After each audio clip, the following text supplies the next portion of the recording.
இவன் ஒரு கட்டத்துல விலகுமா, இவன் நமக்கு துரோகம் பண்ணுமா, இவனுக்கு எதிராக மாறுமா, இவன் நம்மளை பயன்படுத்தி கொண்டு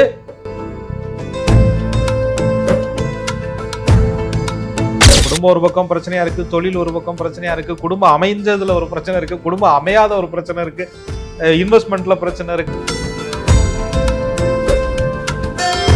எப்பொழுது குலதெய்வத்தை தெரிஞ்சுக்கணும்னு ஒரு ஆர்வம் வருதோ, எப்பொழுது குலதெய்வம் எங்க இருக்கு அதனுடைய நான் வழிபடணுங்கிற எண்ணம் வருதோ,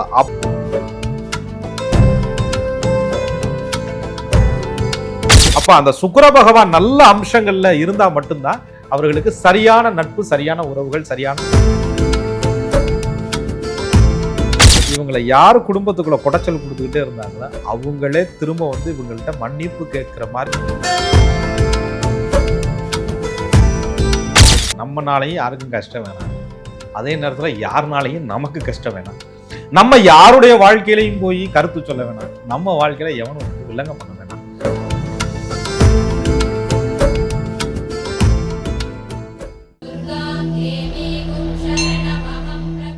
வணக்கம் சார். வணக்கம். குரு வாழ்க, குருவே துணை. குலதெய்வம் பத்தி பேசிட்டு இருக்கோம் தொடர்ச்சியா ஒவ்வொரு ராசிக்காரர்களுக்கும். இந்த எபிசோட்ல நம்ம துலாம் ராசிக்காரர்களுக்கு பார்க்க போறோம். துலாம் ராசிக்காரர்களுக்கும் குலதெய்வத்திற்கும் இருக்கக்கூடிய தொடர்பை பத்தி சொல்லுங்க. எல்லா ராசிக்குமே குலதெய்வ தொடர்புங்கிறது அவசியங்க. அதாவது ஜாதக கட்டத்துல எடுக்கும்போது ஒரு ராசிக்கு பஞ்சமஸ்தானம் அப்படின்னு சொல்றோம், 5ஆம் இடம். அதை துலாம் ராசி அப்படிங்கிறது உங்களுக்கு எல்லாருக்கும் ஈஸியா புரியுங்கிறதுக்காக, தெரியுங்கிறதுக்காக நம்ம அதை சொல்றோம். ராசிக்கு 5ஆம் இடத்த அதிபதியா உங்களுக்கு வந்து சனி பகவான் வருவார். ஆனா இந்த துலாம் ராசியில பிறந்தவர் எல்லோருக்கும் ஒரே லக்னம் தான் அமையணுங்கிறது கிடையாது. துலா ராசி விருச்சிக லக்னம், துலா ராசி மேஷ லக்னம், துலா ராசி கடக லக்னம், இப்படி லக்னங்கள் மாறும். அந்த லக்னத்திற்கு 5ஆம் இடத்தில் இருக்கு கிரகம், 5ஆம் இடத்தை பார்க்கும் கிரகம், 5ஆம் வீட்டு அதிபதியோடு தொடர்பு கொண்ட கிரகங்கள் எல்லாம் உங்க வாழ்க்கையில உங்களை அறியாமலேயே உங்களுக்கான குலதெய்வமாக அமைஞ்சிருக்கும். ஆண் கிரகங்கள் பார்வையில இருந்தா ஆண் தெய்வங்களையும், பெண் கிரகங்களுடைய பார்வையில இருந்தா பெண் தெய்வங்களையும், ஆண் வீட்டிலே ஆண் கிரக தொடர்பு, பெண் கிரக தொடர்புகள் இருந்துச்சு அப்படின்னு சொன்னா உங்களுடைய ஜாதகப்படி உங்களுக்கு பாத்தீங்கன்னா 2மான தெய்வங்களையும், எல்லை தெய்வங்களையும், காவல் தெய்வங்களையும் குறிக்கக்கூடியதா இருக்கும். ராசிகள்ல நீர் ராசி, நில ராசி, நெருப்பு ராசி, காற்று ராசின்னு பிரிக்கிறாங்க. நீர் தத்துவத்துல உங்களுக்கு 5ஆம் அதிபதியே உட்கார்ந்து இருக்கிறார், நீர் ராசியில நிக்கிறார் அப்படின்னு சொன்னா குளம், கம்மா, நதி, கிணத்துக்கு பக்கத்துல, ஓடைக்கு பக்கத்துல, அருவிக்கு பக்கத்துல, தண்ணி ஊத்து வரக்கூடிய அந்த சோலைக்கு பக்கத்துல குலதெய்வம் அற்புதமா உட்கார்ந்துருக்குது அப்படின்னு அர்த்தம். அதே நெருப்பு ராசியில அந்த 5ஆம் அதிபதியினுடைய தொடர்பு இருக்கு அப்படின்னு சொன்னா நல்ல மலை மேல இருக்கக்கூடிய தெய்வங்கள். நிலத்தத்துவத்தின் அடிப்படையில் இருக்குன்னா வயல்வெளி, புல்வெளி, காடு, பொட்ட காட்டுல நின்றுட்டு இருக்குங்க அப்படின்னு சொல்ற மாதிரியான அமைப்பு. இதெல்லாம் நம்ம சொல்றோம். சில பேர் பார்த்தீங்கன்னா ஒவ்வொருத்தருக்கும் குலதெய்வ வழிபாடு முறைகள் என்பது மாறுபடும். ஒவ்வொருத்தரும் ஒவ்வொரு விதமாக கும்பிடுவாங்க. சிலருக்கு ஆடி அமாவாசை சிறப்பாக இருக்கும், சிலருக்கு பௌர்ணமி காலங்கள் சிறப்பாக இருக்கும், சிலருக்கு வெள்ளிக்கிழமை உகந்ததாக இருக்கும், சிலருக்கு அவர்களுடைய பாட்டையும் புட்டையும் முன்னோர்களையும் சேர்த்து வழிபாடு பண்ணுவாங்க. வீட்டு தெய்வம்னு சொல்லுவாங்க, பெட்டி சாமின்னு சொல்லுவாங்க. இப்படி நம்மளுடைய பழக்க வழக்க முறை, தமிழர்களுடைய மரபு. அவங்க இங்கே இருக்கவங்களா இருந்தாலும் சரி, மலேசியாவில் இருக்கவங்களா, சிங்கப்பூர்ல, எந்த நாட்டுக்கு போனாலும் கூட நீங்க எந்த எல்லையை கடந்து வேணாலும் போங்க, பல மைலுக்கு அப்பால துடியா நீங்க கூப்பிடனாலும் உங்க கூட வந்து நிற்கக்கூடிய தெய்வம் எதுன்னு கேட்டீங்கன்னா உங்க குல தெய்வம். அந்த அமைப்பு துளாராசிக்காரர்களுக்கு நிச்சயமா வேணும், இருக்கணும். அது இருந்தா அவங்க வாழ்க்கையில நிறைய சம்பவங்களை அவங்க உணர்வாங்க. இந்த குலதெய்வ சப்போர்ட்னால எனக்கு இவ்வளவு விஷயங்கள் நடந்துச்சு அப்படின்னு அவங்க வாயினால சொல்லுவாங்க. கடைசி நிமிஷத்துல என் குலதெய்வம் என்னை காப்பாத்துன்னு சொல்லி. துலாம் ராசிக்காரர்களை பொறுத்தவரைங்க சமநிலை. நம்மனாலையும் யாருக்கும் கஷ்டம் வேணாம், அதே நேரத்துல யாருனாலையும் நமக்கு கஷ்டம் வேணாம். நம்ம யாருடைய வாழ்க்கையிலையும் போய் கருத்து சொல்ல வேணாம், நம்ம வாழ்க்கையில எவனும் வந்து வில்லங்க பண்ண வேணாம் அப்படின்னு நினைக்கக்கூடிய சமநிலை மனம் கொண்டவர்கள் துலாம் ராசிக்காரங்க. அவங்க அந்த நிலைத்த மனசுக்கு அவங்க பெருந்தன்மையா சமமா எல்லாரையும் பார்க்கக்கூடிய குணம் அவர்களுக்கு இயற்கையிலேயே நல்ல அமைப்புகளை கொடுத்து அந்த குலதெய்வம் வந்து அவங்க வாழ்க்கையில நிறைய விஷயங்களை அவங்கள அரண்போல் நின்று துலாம் ராசிக்காரங்களை காக்கும். அது மிக அற்புதமானது, சுவாரஸ்யமானது. அந்த குலதெய்வ அருள் துலாம் ராசிக்காரர்கள் இருப்பதை தத்துருவமாக வாழ்க்கையில உணர்வதற்கு பல விஷயங்கள்ல அவங்க வாழ்க்கையில தொடர்புகள் இருக்கும். துலாம் ராசிக்காரர்களே உணருவாங்க, என்ன வந்து குலதெய்வம் தான் காப்பாத்துச்சு அப்படின்னு சொல்லியிருந்தீங்க சார். எந்தெந்த வகையில எல்லாம் குலதெய்வத்தினுடைய அனுகூலம் இவங்க உணர்றாங்க? அதாவதுங்க, கூடவே இருந்து பல பேர் இவங்களை யூஸ் பண்ணிக்கிட்டே இருப்பாங்க. அது நம்ம ஒரு மாதிரி அவங்களுக்கு பலன் கொடுத்துக்கிட்டே இருக்கோம், பயன்பட்டுக்கிட்டே இருக்கோம். நமக்கும் தெரியுது அவங்க பயன்படுத்திக்கிட்டு இருக்காங்க, யூஸ் பண்ணிக்கிட்டு இருக்காங்கிறது நல்லா தெரியுது. இருந்தாலும் துலாம் ராசிக்காரர்கள் அதை பொறுத்து கொண்டு திரும்ப திரும்ப திரும்ப திரும்ப அட்ஜஸ்ட் பண்ணி போவாங்க. ஒரு கட்டத்துல அந்த அட்ஜஸ்ட் பண்ணி போறத ஒரு கட்டத்துல எவ்வளவுதாண்டா அப்படின்னு சொல்லி நிறுத்துவாங்க. நிறுத்தின உடனேயே அவர்களுடைய உண்மை முகம் சடனாக அவர்களுக்கு தெரிய வரும். எவ்வளவு அவர்கள் உங்களை பயன்படுத்த நினைத்தார்கள் என்பது உங்களுக்கு காமிச்சு கொடுக்கும். இவன் ஒரு கட்டத்துல விலகுமா, இவன் நமக்கு துரோகம் பண்ணுமா, இவனுக்கு எதிராக மாறுமா, இவன் நம்மளை பயன்படுத்தி கொண்டு நமக்கே பிரச்சனை பண்ணுவாங்கிற ஒரு உணர்ச்சி, ஒரு உணர்வு ஆள் மனசுல உங்களுக்கு பதிந்திருந்தாலும் கூட முடிவெடுக்கிறதுக்கு தயங்கக்கூடிய துலாம் ராசிக்காரர்களுக்கு சட்டுன்னு அந்த நபரையோ அந்த சூழலையோ விலக்கி கொடுக்குது அப்படின்னு சொன்னா அது குலதெய்வமாக இல்லாம உங்க வாழ்க்கையில ஒரு சமநிலையை ஏற்படுத்தி கொடுக்குது. தவிக்கிற மனசுக்கு ஒரு தத்தளிப்புக்கு ஒரு ஆசுவாசப்படுத்துது. முடிவை உங்களுக்கு எடுக்க சொல்லுது. உங்க வாழ்க்கையில உங்க பக்கம் இருக்கக்கூடிய நியாயத்தை நிலைநிறுத்துது. உங்களுக்கான தீர்ப்பு சொல்லுதுன்னு சொன்னா அது துலா ராசிக்காரர்களுக்கு குலதெய்வமா இல்லாம வேற யாரா இருக்க முடியும்? அதை துலாம் ராசிக்காரர்கள் நிச்சயமா தன் வாழ்க்கையில ஒரு நாளாவது சொல்லுவாங்கல்ல, ஒரு நாளிகையாவது நான் உணர்வேன்னு சொல்லுவாங்கல்ல, ஒரு நொடி பொழுதாவது நான் உணர்ந்தேன்னு சொல்லுவாங்கல்ல, அது துலா ராசிக்காரர்கள் நிச்சயமாக குலதெய்வ அருளால் உணர்வார்கள். துலாம் ராசியோட சின்னமே பாத்தீங்கன்னா தராசு தான். அப்போ துலாம் ராசிக்காரர்களுடைய வாழ்க்கை வந்து இந்த தராசு மாதிரி பேலன்ஸ்டா போறதுக்கு குலதெய்வம் அனுகூலம் இருக்குமா சார்? நிச்சயமா. அதாவதுங்க, பேலன்ஸா ஆகுறதுக்கு முன்னாடி துலாம் ராசிக்காரர்களுக்கு நிறைய குடும்ப வாழ்க்கை, அதுக்கப்புறம் தொழில் சம்பந்தமான விஷயங்கள், நண்பர்கள் சம்பந்தமான விஷயங்கள், பொது வாழ்க்கை சம்பந்தமான விஷயங்கள் எல்லாத்துலேயும் ஒரே நேரத்தில் ரொம்ப அதிகமான அழுத்தங்கள், ப்ரெஷர் உண்டாகும். மனம் தடுமாறும், மனம் சமநிலையை தேடும். திடீர்னு பார்த்தீங்கன்னா இவ்வளவு பிரச்சனை இருக்கு. குடும்பம் ஒரு பக்கம் பிரச்சனையா இருக்கு, தொழில் ஒரு பக்கம் பிரச்சனையா இருக்கு, குடும்பம் அமைஞ்சதுல ஒரு பிரச்சனை இருக்கு, குடும்பம் அமையாத ஒரு பிரச்சனை இருக்கு, இன்வெஸ்ட்மெண்ட்ல பிரச்சனை இருக்கு, நம்பிக்கையில பிரச்சனை இருக்கு, சமூகத்துல பிரச்சனை இருக்கு. திரும்ப திசையெல்லாம் ஒரு அழுத்தம், ஒரு ப்ரெஷர் இருந்துகிட்டே இருக்கு. இது சமநிலை ஆகவே மாட்டேங்குது. அவங்களுக்கான நீதி கிடைக்கவே மாட்டேங்குது. அவங்க நிழலார ஒரு தோல் கிடைக்கவே மாட்டேங்குது அப்படின்னு சொல்லக்கூடிய சூழல் வரும்போது திடீர்னு அங்கே ஒரு ரிலீஃப் கிடைக்கும். ஒரு சாஃப்டா மனசு மாறும், ஒரு சூழ்நிலை எல்லாம் மாறும், ஒரு சந்தர்ப்பம் எல்லாம் இவங்களுக்கு சரியாக வாய்த்தது போல் தோணும், வாய்க்கும். ஒரு நல்ல நட்போ சிநேகிதமோ நல்ல சூழலோ இவர்களுக்கு மனசுக்கு ஆறுதலாக அமையும். அந்த சூழ்நிலையே மாறி மனசிற்கு ஒரு இதமான ஒரு அமைப்பு ஏற்பட்டு துலாத்திற்கு ஒரு சமநிலையை கிடைக்கக்கூடிய காலம்ங்கிறது அவங்க நினைச்சிட்டு இருப்பாங்க லக்குன்னு. உண்மைதான். அதை கொண்டுட்டு வந்து சேர்த்ததே அவர்களுடைய குலதெய்வம் தான். அந்த குலதெய்வத்தினுடைய அருள் இருக்கிறதுனாலதான் தத்தளித்து கொண்டிருக்கக்கூடிய சூழலுக்கு, தடுமாறக்கூடிய சூழலுக்கு, நியாயத்தை தேடக்கூடிய மனசுக்கு, வாய்ப்பிற்காக இயங்கக்கூடிய மனசுக்கு, வந்த வாய்ப்பு கை நழுவி போன மனசுக்கு சரியான சூழ்நிலை அமைஞ்சு உங்களுக்கு சமத்தை கொடுக்குதுன்னு சொன்னா அது குலதெய்வமாக இல்லாமல் வேறு யாராக துலாம் ராசிக்காரர்களுக்கு இருக்க முடியும்? துலாம் ராசியினுடைய அதிபதி வந்து சுக்கிர பகவான். சுக்கிர பகவான் அப்படின்னாலே காதல், திருமணம், இந்த லௌகீக வாழ்க்கையை குறிப்பிடுது இல்லையா? இந்த விஷயங்கள்ல துலாம் ராசிக்காரர்களுக்கு குலதெய்வத்தினுடைய சப்போர்ட் எப்படி இருக்கும் சார்?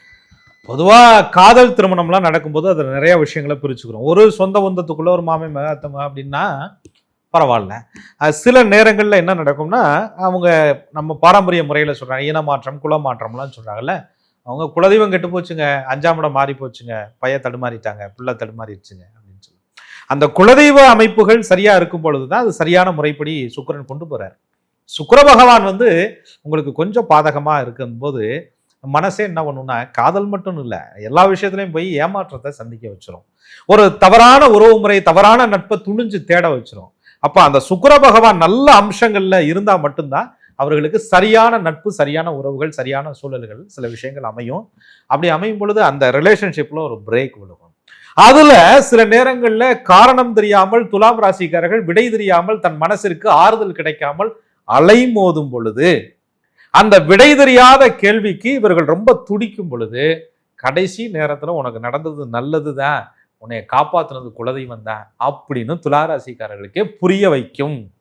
அந்த இடத்துல தடுமாறக்கூடிய மனசுக்கு, அலைமோதக்கூடிய மனசுக்கு, காரணம் தேடக்கூடிய மனசுக்கு, காரணமே இல்லாத விலகிய உறவை நினைத்து கவலைப்படக்கூடிய துலாம் ராசிக்காரர்களுக்கு சரியான காரணத்தை காமிச்சு கொடுக்குதுன்னு சொன்னா அது குலதெய்வமா இல்லாம வேற யாராங்க இருக்க முடியும்?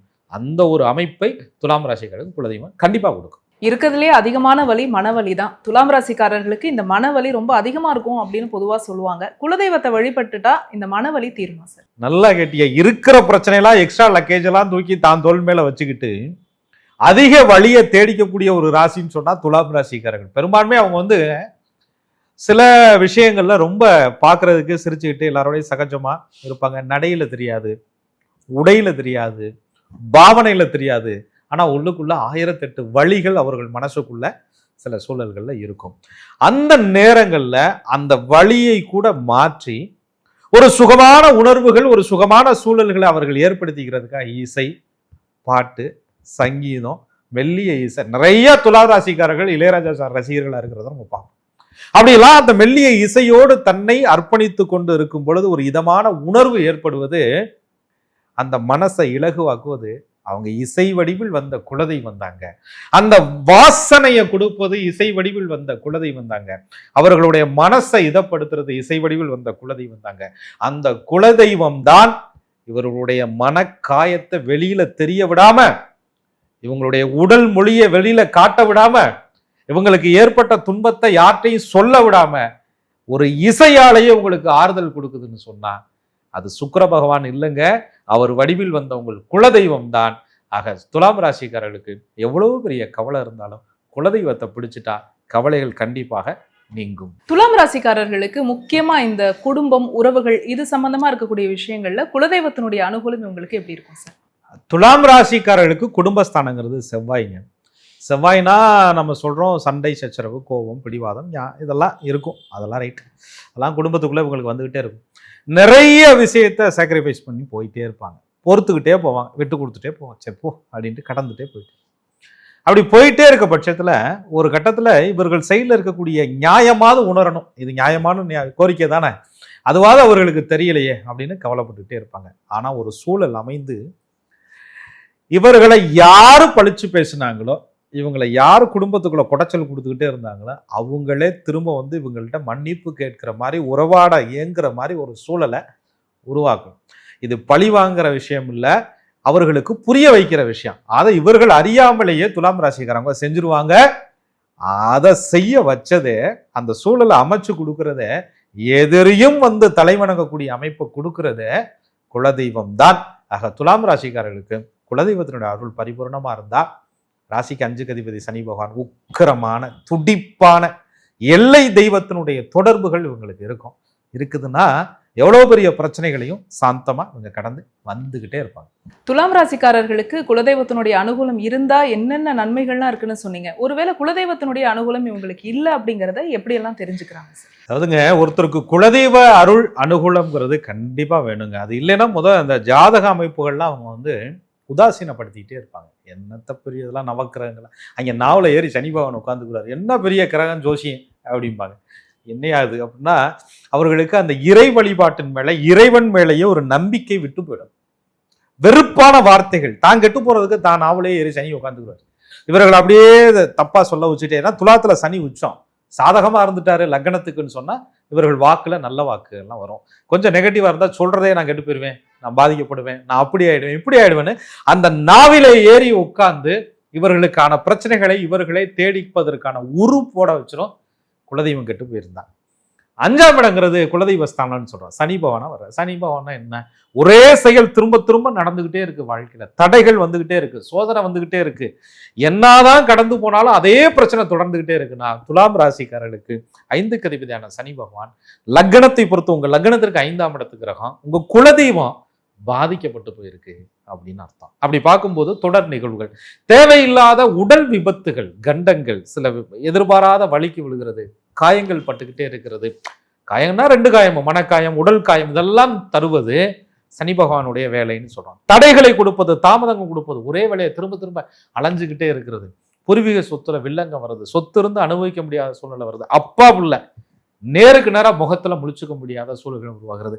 அந்த வீட்டுல திடீர்னு சில அசம்பாவிதமான சம்பளங்கள், பெண் பிள்ளைகளுக்கு நல்ல திருமண வாய்ப்புகள் நடக்காம இருக்கிறது, நல்லவர்கள்னு நினைச்சு வீட்டுக்குள்ள விட்டவங்களே உங்களுக்கு துரோகியா மாறுறது, நகை போன்ற உயர் பொருட்களை தண்டமாக இழப்பது அல்லது கட்டுவது, தண்டம் கட்டுறது, வட்டிக்கு மேல வட்டி, கடன் பிரச்சனை. ஏன்னா 6ஆம் அதிபதி குருவா துலாத்துக்கு, குருனா பொன் அப்படின்னு சொல்றோம்.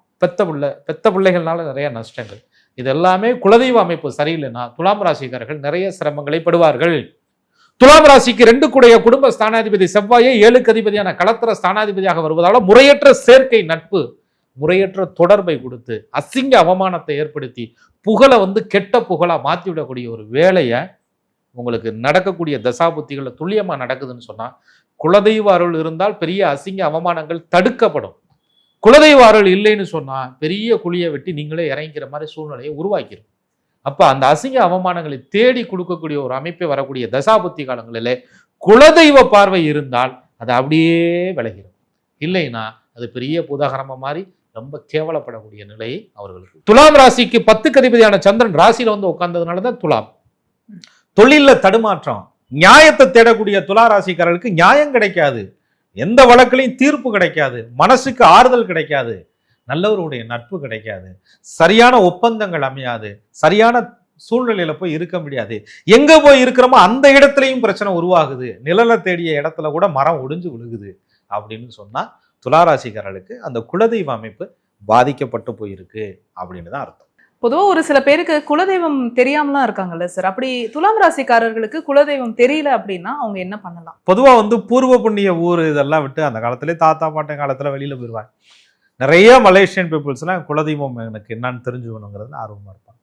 அதே மாதிரி நீங்க பாத்தீங்கன்னா நம்ம ஊருக்காரவங்களுமே அந்த ஜென்ரேஷன் கேப், காதல் திருமணம் அப்படி இப்படியே கடந்து வந்தவங்களுக்கு அது தெரியாது. அதுக்கப்புறம் ஒரு கட்டத்தின் மேல சில ஆர்வம் அவங்களுக்கு வர ஆரம்பிக்கும். எப்பொழுது குலதெய்வத்தை தெரிஞ்சுக்கணும்னு ஒரு ஆர்வம் வருதோ, எப்பொழுது குலதெய்வம் எங்க இருக்கு அதனுடைய நான் வழிபடணுங்கிற எண்ணம் வருதோ அப்பவே உங்களுக்கு தெரியாமலேயே உங்களை குலதெய்வம் ஆட்கொண்டதாக அர்த்தம்.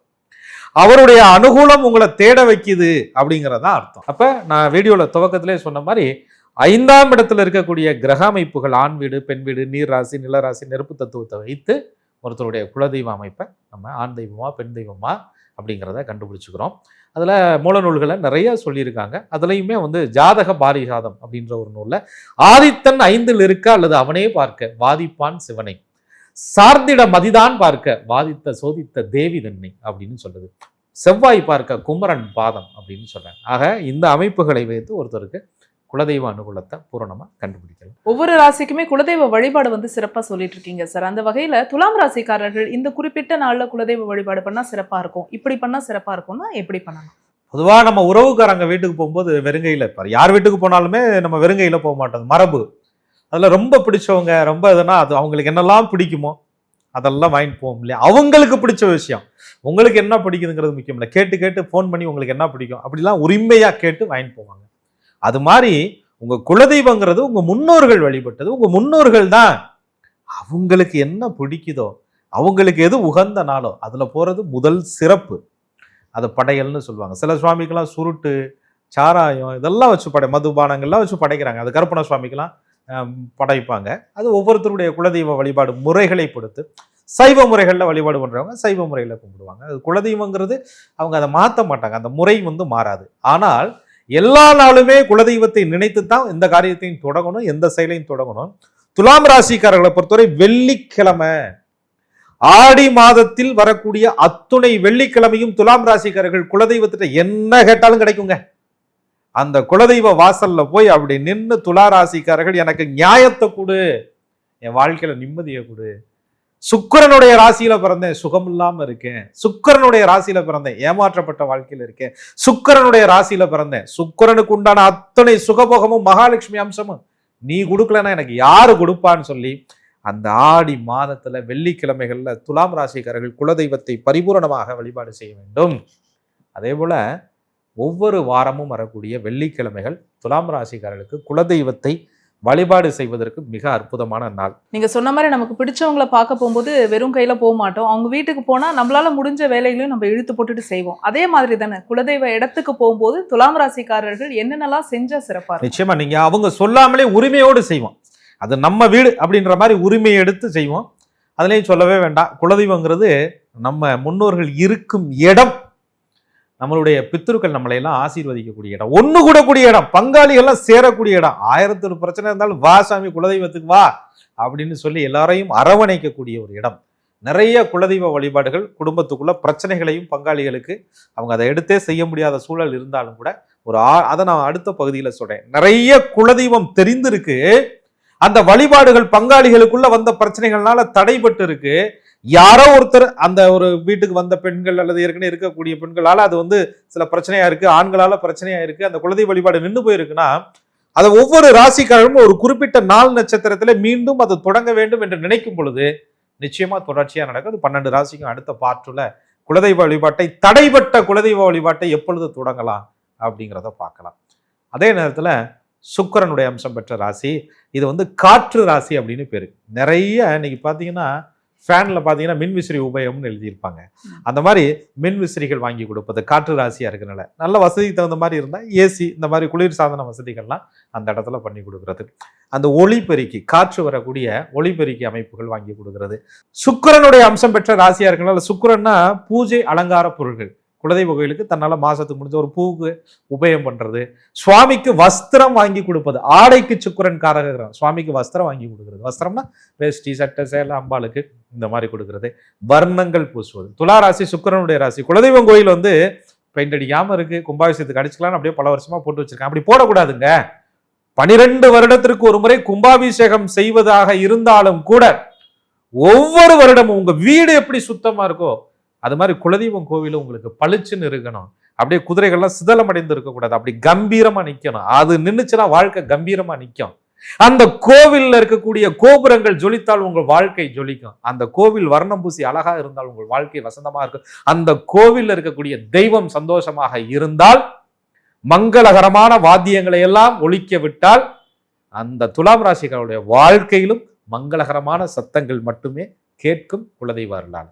துலாம் ராசிக்காரர்களுக்கு குலதெய்வத்தினுடைய அனுகூலம் இருந்தா இவங்க எப்படியெல்லாம் உணர்வாங்க, எப்படி வழிபாடு செஞ்சா சிறப்பா இருக்கும் அப்படிங்கிற விஷயத்த சொன்னீங்க. குறிப்பா குலதெய்வம் தெரியாதவங்களுக்கு சுய ஜாதகத்தை வச்சு எப்படி தெரிஞ்சுக்க முடியும் அப்படிங்கிற விஷயத்தையும் சொல்லியிருக்கீங்க சார். தொடர்ச்சியா அடுத்த ராசிக்கும் நம்ம இது சார்ந்து பேசலாம். நன்றி. நன்றி. குரு வாழ்க, குருவே துணை. என்ன நேயர்களே, துலாம் ராசியில பிறந்த நீங்க உங்களுக்கான குலதெய்வ வழிபாடு என்ன, எப்படி செய்யணும் அப்படிங்கறத தெரிஞ்சுட்டு இருந்திருப்பீங்க. குலதெய்வம் தெரியாதவங்க உங்களுடைய சுய ஜாதகத்தை வச்சே தெரிஞ்சுக்க முடியும் அப்படிங்கிற விஷயத்தையும் இந்த எபிசோட்ல நீங்க கேட்டு தெரிஞ்சுட்டு இருந்திருப்பீங்க. இதே மாதிரி ஒவ்வொரு ராசிக்காரர்களுக்கும் நம்ம சேனல்ல தொடர்ச்சியா பேசிட்டு இருக்கோம். இது எல்லாமே உங்களுடைய யூடியூப் நோட்டிபிகேஷன்ஸ்ல ஆட்டோமேட்டிக்கா வரணும் அப்படின்னா நீங்க செய்ய வேண்டியது ஆஸ்ட்ராலஜர் கோகுலக்கண்ணன் யூடியூப் சேனலை உடனடியா சப்ஸ்கிரைப் பண்ணிக்கோங்க. பக்கத்துல இருக்கக்கூடிய பெல் ஐக்கானை மறக்காம கிளிக் பண்ணிடுங்க. இந்த வீடியோவை நீங்க பார்த்ததற்கு மிக்க நன்றி.